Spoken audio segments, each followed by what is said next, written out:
Hey everybody, and welcome back to We the Revolution, where I'm about to load up Act 1, Day 5, where we left off.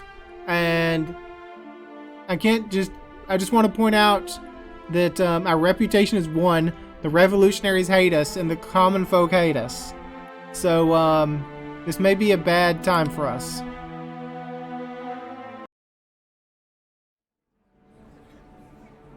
And oh yes, I'm reminded, we were going in to deal with our friend, the captain of the guard, or whatever he was, because there was a riot and there were people shot. The common folk and my family want to kill him. The revolutionaries want to just put him in prison. Not the hierarchy. I don't care about the hierarchy. That's not the screen I wanted. I wanted, my notebook.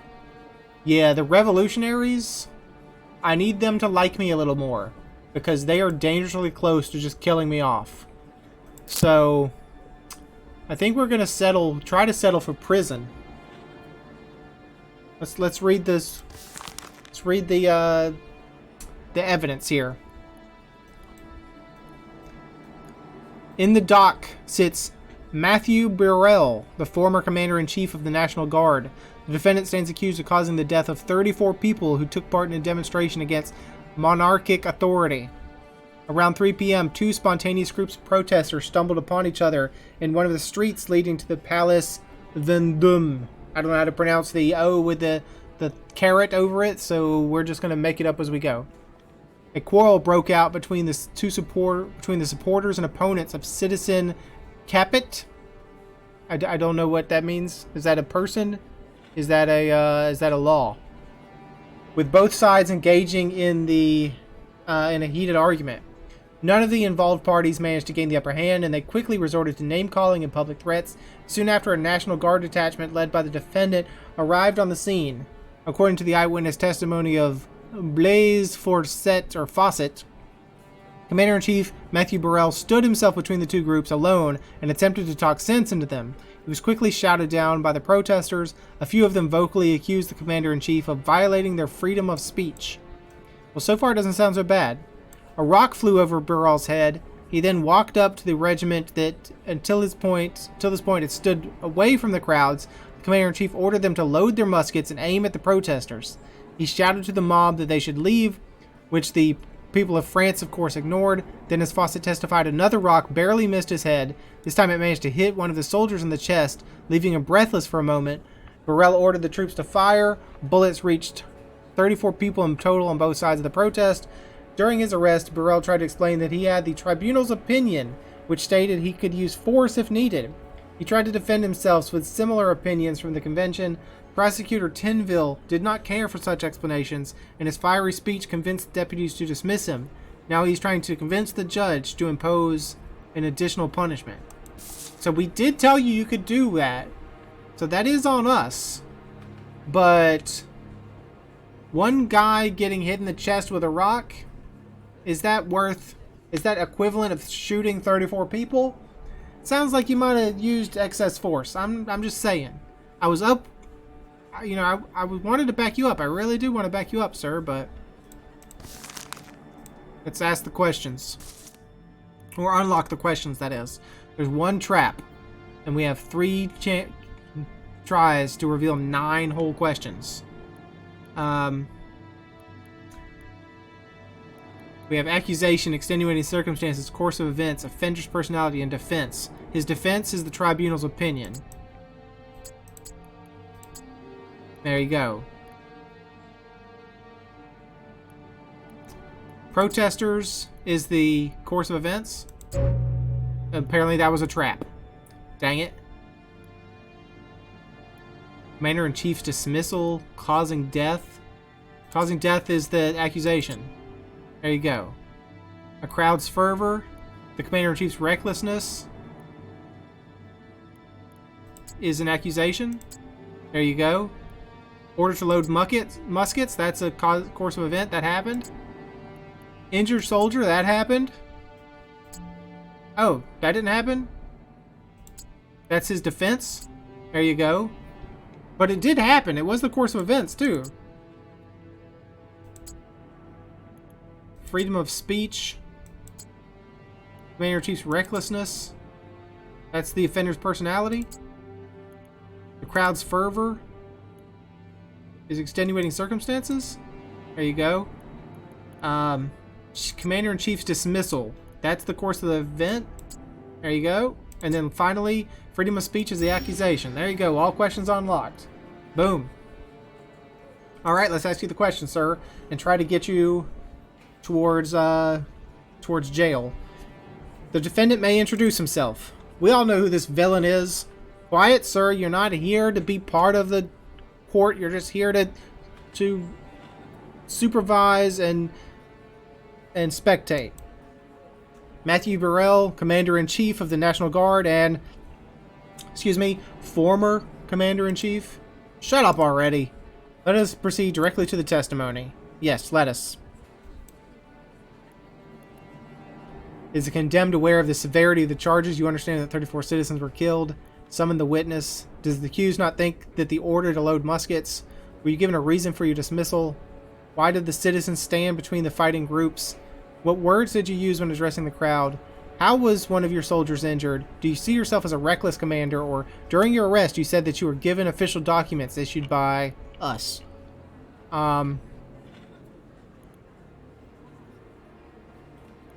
Why?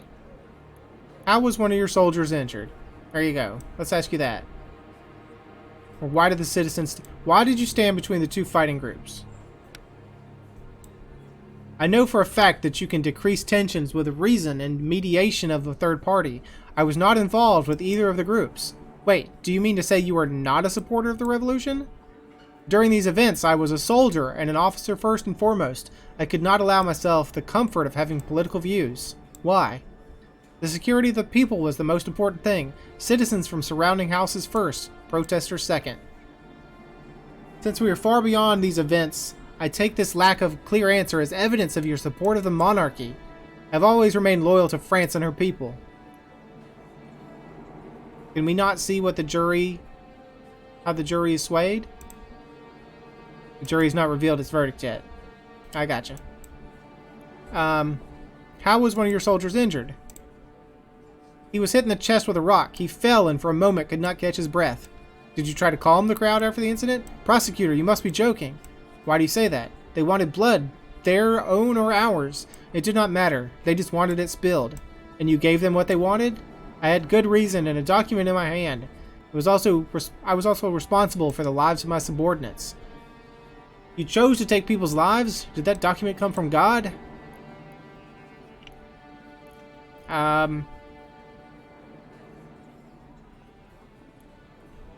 What words did you say to them when you tried to talk them down? I asked them for a moment of silence. Then when they were quiet, why they were fighting. That's when the peace ended and both sides started throwing accusations. Maybe you shouldn't have intervened. Maybe you only agitated the crowd more. How? By asking for a moment of silence? Did you say anything else? I was trying to shout over the crowd. Someone accused me of being a spy, trying to silence them and suppress their freedom of speech. Was that your aim? My aim was to prevent bloodshed. As you can see, it was impossible. Ooh, so they want to murder him right now.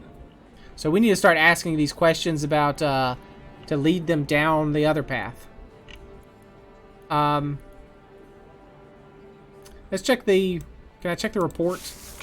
Did the defendant confess to the crimes? I mean, what's the crime? That he shot people? Or he ordered them to be shot? I mean, he did confess to that. That happened, no doubt. What was the first thing the commander asked of the crowd after separating the feuding sides? For silence. Is the defendant a monarchist? He did not make a specific request. Yes or no? He did not make a specific request. What does that mean, request? It's a weird statement. I mean, he didn't say. He was very vague. He said he just didn't have time. He was a soldier, not a monarchist or anything. All right. During your arrest, you said you were given official documents. Monsieur le juge, may I interrupt? That line of defense is pure nonsense. Why is it? I judged the document myself to be signed by this. I brought the document myself to be signed by this judge. He signed it. He gave me the right to use force in the case of immediate danger from the protesters. You killed 34 people. Would you rather there were hundreds of dead soldiers and protesters with the rest of them still fighting each other? I had good reason to use force, and the fact that I am standing here accused only confirms that the judge present here and the deputies of the convention are merely looking for a scapegoat. Nonsense. The convention would never... Here is the document signed by Judge Alexis Fidel and the head of the tribunal, Raymond Devoyer. 2 judges confirmed my right to use weapons. It was a recommendation for the convention so they could write up such a law. And I recommend that you release me and sentence these judges to death instead.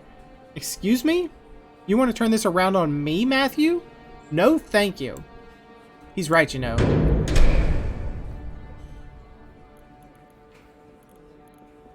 Does the accused not think that the order to load muskets was a little extra? Was it issued too early? Why? Because it could have further aggravated the crowd that was already outraged. The people in Paris have an ugly history of impaling heads on spikes. I had a sizable mob before me that was quite obviously ready to attack us at any moment. No, the order was not issued too early. More than that, we should have started shooting as soon as we arrived instead of wasting our time trying to calm them down. Well, you know what? Now I'm more towards, we should murder you. But, and by murder I mean execute you. But, to save my own skin, I think I'm going to go for jail. So you believe in brute force rather than diplomacy? If diplomacy had any chance of success in this situation, deputies of the convention would have been sent instead of the guard. Yet not one of them decided to show up. I wonder why. Alright, can we just finish? Can we sign a verdict? I'm ready to sign. Prison. Ooh. That takes the common folk down real far. We're like on a knife's edge here with this game. That last day, that prior day, really screwed it up for us. Jury votes in favor of incarcerating the defendant. They find the punishment sufficient. I find the defendant guilty and sentence him to prison. There we are. Fidel. We can put a stamp on it right there. I've heard enough. Sentence to prison, good sir. Sign the paper.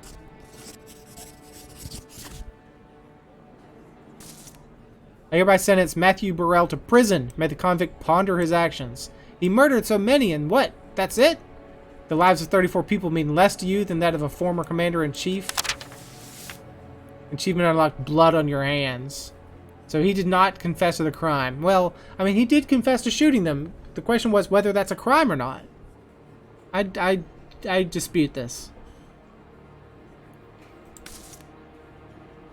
Influence +1, reputation +1, revolutionaries +4, common folk -6. We may not even make 3 hours in this game before we get a game over, honestly. He's ours! Oh, they're coming for him, huh? There can be no more demeaning experience for revolutionary Paris than the escape of Citizen Capet. I don't know who Citizen Capet is. Maybe I need to go back and read up on my French Revolution history. He escaped, slipped right from their hands, and the revolution now seems feeble and weak. The people resemble a child that could easily be duped by anyone. However, the Republic quickly composed itself thanks to a postmaster and his people who were ready to catch or able to catch the fugitives escaping to Montmédy. Ordinary citizens led to the fall of a monarch. You will have a chance to serve the Republic as well, for Citizen Capet will face the tribunal tomorrow. You will choose how he is to be remembered, as a traitor and a coward, or as an unlucky statesman. If it were for the prison guards to decide, there would be only one outcome.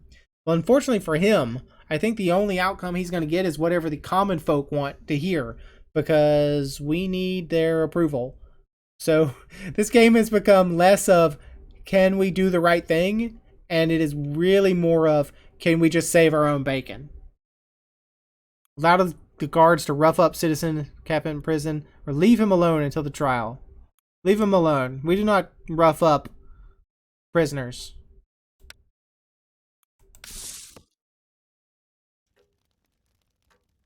Hello, family. Ooh. They did not like that we did not execute Burrell. Our youngest son, he has no care in the world. Excuse me, mouse? There you go. Work on tomorrow's trial, which will make everyone hate me. Get you, you will unlock more question effects. Paragraphs and codes.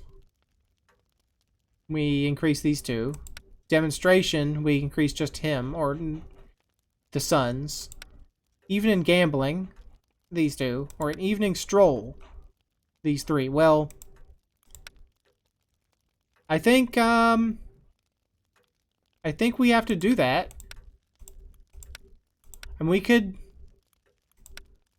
afford to make our younger son unhappy, but there is no option that does that. So this one, we make 2 unhappy people happy, and we make our father unhappy. But I think this is the best option because 2 beats 1. You take your family for an evening stroll around Paris. It will let your father stretch his bones a little. Apparently, but he doesn't like that.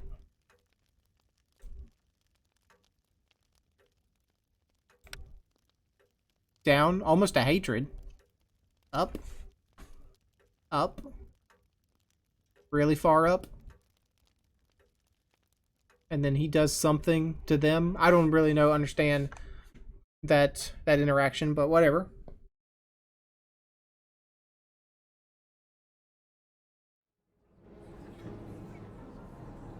Ooh, we got some extra stuff here now, because now the, So I don't think we're going to go through this whole thing. I probably cut this episode a little shorter than they normally are. So can't help but notice that now there's this extra thing here about how anxious the people are. So we have to do with the jury. So we have to influence the jury. And we probably want to influence the jury to execute him. The family will like it if we just put him in prison. But we can get our reputation with the common folk and the revolutionaries up if we execute him. I don't know what that'll do to the anxiousness of the people, but I think that's probably how we have to try to spin the case. Which is, I hate to say, try to spin the case, because we always try to do things by the book here. But this may be a time where we have to actually try to influence things ourselves as the judge. But as I said, I'm going to leave it here. Thanks for joining me. Hope you enjoyed it, and hope to see you again next time.